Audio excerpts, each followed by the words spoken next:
Welcome. My name is Brian Young. I'm the Vice President of IT and also one of our campus leaders for our COVID response and mitigation efforts.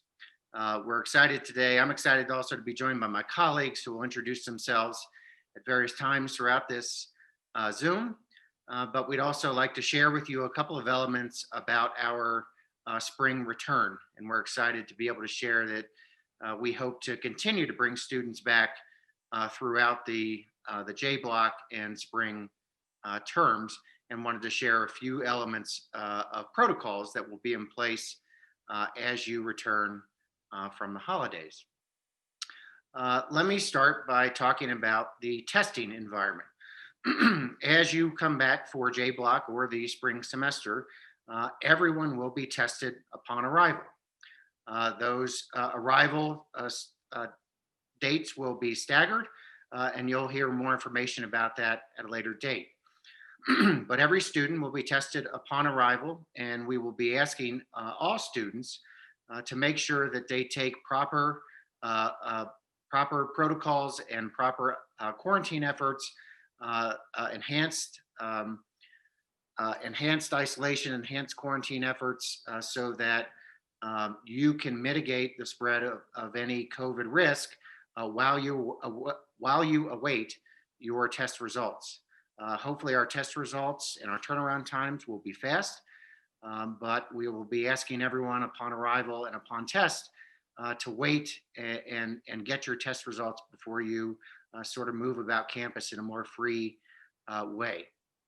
A couple of other things on our testing front that we'd like to make you aware of. We have a science-based and an aggressive testing environment and protocol for randomized testing. Our science advisory group, made up by leaders here at Colorado College, by our science and mathematical faculty members, have put together a science-based approach to our testing protocols from a random sampling environment. We'll be testing upwards of 33% of our student body, both those that live on campus and those around campus, to be a part of our random sampling that will be happening each week. So we ask that you make sure that you look out for an email or a text message if you happen to be called upon to be a random sample during that week. We'll continue to do this throughout the spring semester and increase volume as needed. Again, this is a great mitigation effort to help us stop and mitigate the spread of COVID. I also realize that we have asked students to be smart as they plan returning to campus.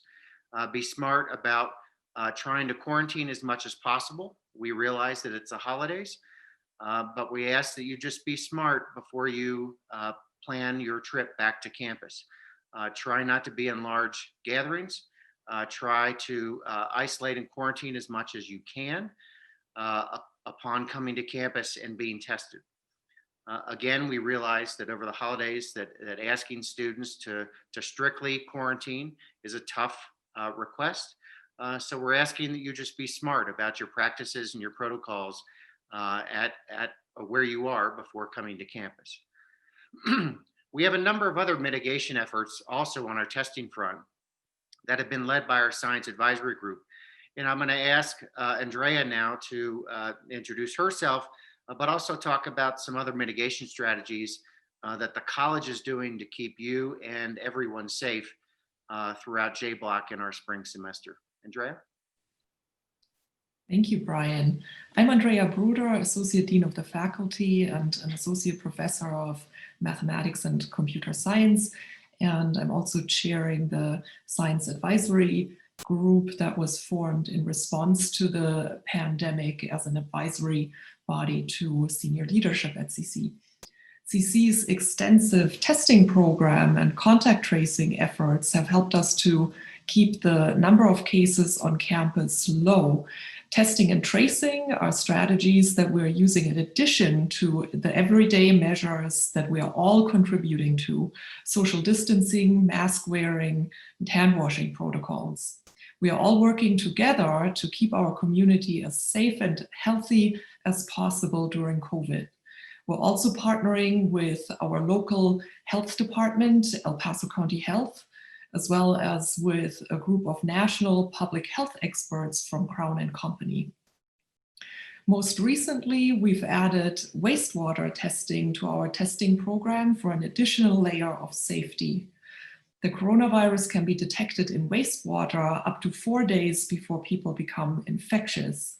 If we detect the virus in wastewater from a residence hall, for example, we'll ask students to come in for follow-up swab testing to detect any new infections early. That's great. Thank you, Andrea. I'll turn this over to Rochelle to talk about some other protocols and mitigation strategies from a student life perspective. Hello, I'm Rochelle Dickey. I use she, her, hers pronouns, and I am acting Dean of Students and acting Vice President for Student Life. I am also a CC alum and the parent of a 2019 Colorado College graduate. As always, I want to express my gratitude and appreciation to our students, our faculty and staff who have been doing their part to reduce risk by wearing masks, social distancing, gathering in small groups, and frequently washing hands. We see culture changing on our campus, and that's wonderful, and that's so encouraging, particularly when we hear from students that they're getting used to the protocols. They're still finding ways to engage with each other, to have fun, and to connect with Colorado College, and that's wonderful.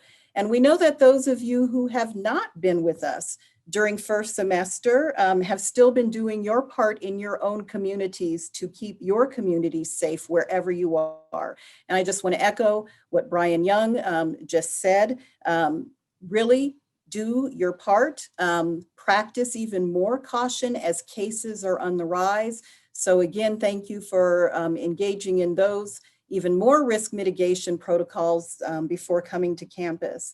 And now, as we are getting ready to welcome more students back to campus, we want to be clear that we have those same expectations that as you join us, you're conscientious and very serious about observing risk mitigation protocols, because that's the only way that we'll be able to keep students on campus and keep our campus community, our larger communities, our friends, and our families safe.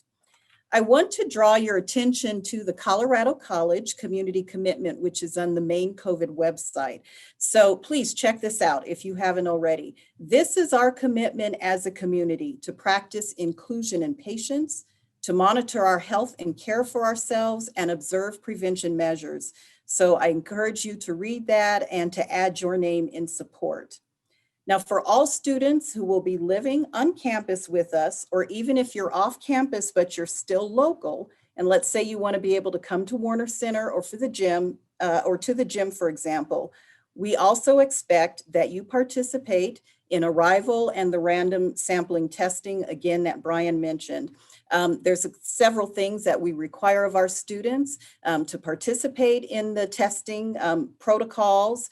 We also want you to complete a safe return to campus module, which demonstrates your understanding of risk mitigation protocols, and that you agree to observe all aspects of the community standards and conduct policies, which includes those COVID-19 risk mitigation protocols.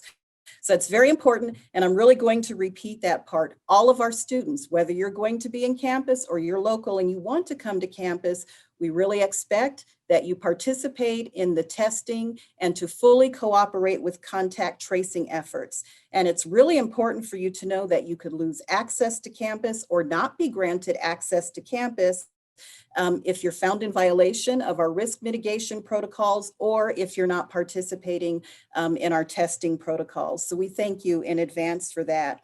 I also want to take a moment to thank Josh Isringhausen, our Community Standards and Conduct Specialist, all of our RLCs, that's Luis Valdez, Molly Hayden, Kaylee Crivello, James Eben, Annika Brewer, for all of your wonderful work, and also to our fantastic RAs.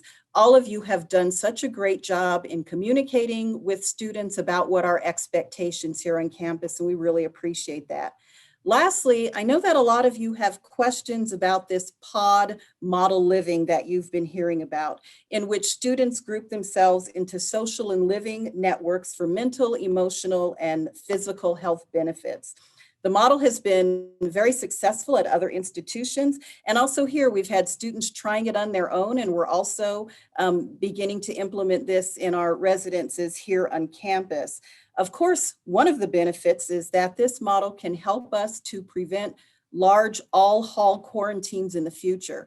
Now, there's never any guarantee that that won't happen again, but we're hoping that with this pod living module, that if we have to do isolations and quarantines, perhaps it can be confined to pods or several pods, and perhaps not all the halls at once.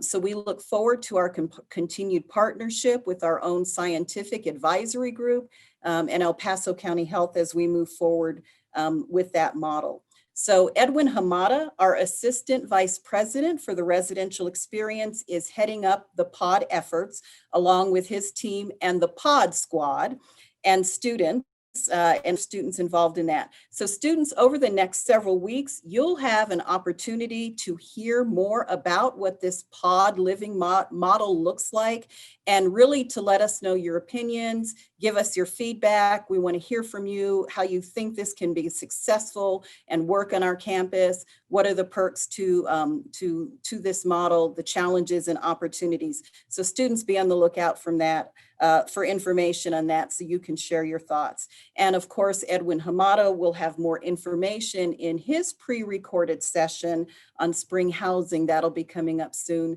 so you'll learn more about pod living at that time. And now I'm going to turn it over to Heather Horton, and Heather is our Director of Student Health and Wellness. Hi, everybody. Good to be with you, and always excited to talk about well-being. We know that COVID is a part of our well-being, part of that picture. And I really appreciate Brian and Andrea and Rochelle talking about the importance of community and how we look out for one another, as well as the institutional commitments that we have and what we're doing as an institution. At an individual level, I do want to sort of repeat a little bit what everyone has already said about doing those things as regular practice that we know can help us stay safe and healthy as individuals and as a community. And that, related to COVID, is obviously things like washing your hands frequently, social distancing, wearing a mask. But we also want to think about those individual things that we can be doing that help us stay well and healthy in other ways. Certainly, we want to be mindful of the fact that this is our regular cold and flu season. And so getting a flu vaccine is a really important part of keeping communities healthy. It's about protecting our community healthcare systems, that if each of us gets a flu vaccine, then that means we're reducing the load on our healthcare system, so that if we do have outbreaks of COVID, they're more equipped to handle that. So wherever you are, get a flu vaccine. Now is really the time to do that, but you can do it at any point in the cold and flu season. Also doing the things that keep us healthy and well in terms of our mental well-being.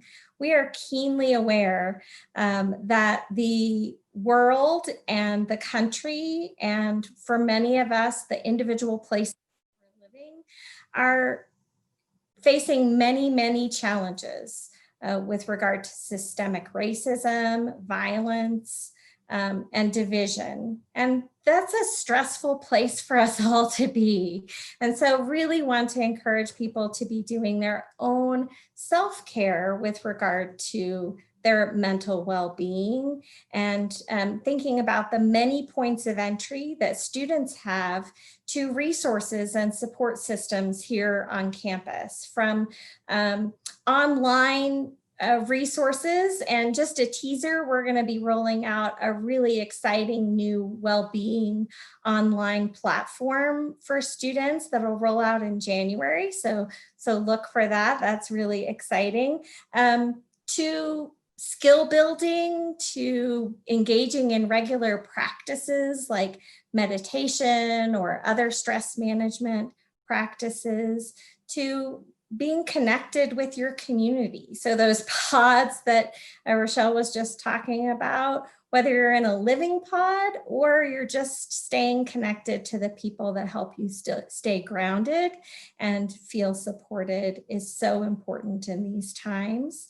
And also a reminder that those support resources like the health center, the counseling center, the chaplain, the sexual assault response coordinator, all of these resources remain available to you all.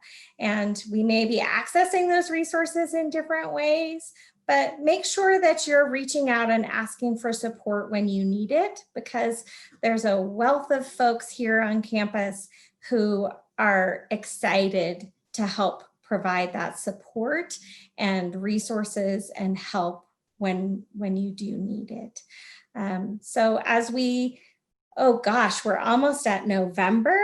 So as we move into the last 2 months of 2020, maybe spend some time connecting with what you have gratitude for, because that helps us to be healthy and well, and maybe setting some intentions for how you're going to be your best self as we move into 2021, and the ways in which the resources here at Colorado College can help you to do that. So we look forward to engaging with you in the months to come.